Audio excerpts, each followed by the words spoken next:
देखिए, यहाँ पर हम लोग समझेंगे थायरॉइड ग्लैंड के बारे में। थायरॉइड ग्लैंड की लोकेशन सबसे पहले यहाँ पर हम लोग समझ लेते हैं। थायरॉइड ग्लैंड की लोकेशन जो रहती है वो ट्रैकिया और वोकल कॉर्ड के बीच में रहती है। थायरॉइड ग्लैंड्स में क्या है स्ट्रक्चर, अगर हम लोग समझने की कोशिश करें तो थायरॉइड ग्लैंड्स में यहाँ पर 2 लोब्स रहती हैं और ये जो 2 लोब्स कनेक्टेड रहती हैं, एक बीच के पार्ट को जो 2 लोब्स को कनेक्ट करता है उसको हम लोग कहते हैं इस्थिमस।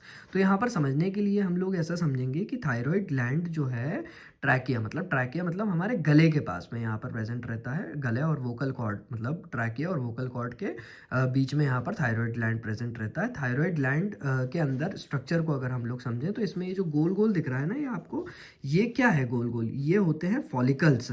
फॉलिकल्स या फिर इसको कहते हैं स्ट्रोमल टिश्यूज। स्ट्रोमल टिश्यूज कहते हैं फॉलिकल्स जो होते हैं। फॉलिकल्स अगर हैं तो थायराइड के फॉलिकल्स के अंदर बेसिकली फॉलिकुलर सेल्स होते हैं और उसके अंदर कैविटी होती है। कैविटी मतलब खाली जगह रहती है। अब कोई भी खाली जगह है तो कोई फालतू तो खाली जगह रहेगी नहीं। उसके अंदर क्या सिंथेसिस होगा, उसके अंदर कुछ हार्मोन सिंथेसिस होते हैं। कौन कौन से हार्मोन सिंथेसिस होते हैं अगर हम लोग उनको देखें तो यहाँ पर जो हार्मोन सिंथेसिस हो रहे हैं उसको हम लोग कहते हैं T4 और T3। अब यहाँ पर T4 हार्मोन को अगर हम लोग समझे तो वो क्या है, T4 हार्मोन को ही हम लोग थायरॉक्सिन कहते हैं। इसका अगर हम लोग केमिकल नेम देखें तो वो होता है tetra iodo thyronine. Tetra iodo thyronine T4 ही होता है क्या हमारा, T4 ही होता है हमारा टेट्रा आयोडो थायरोनाइन।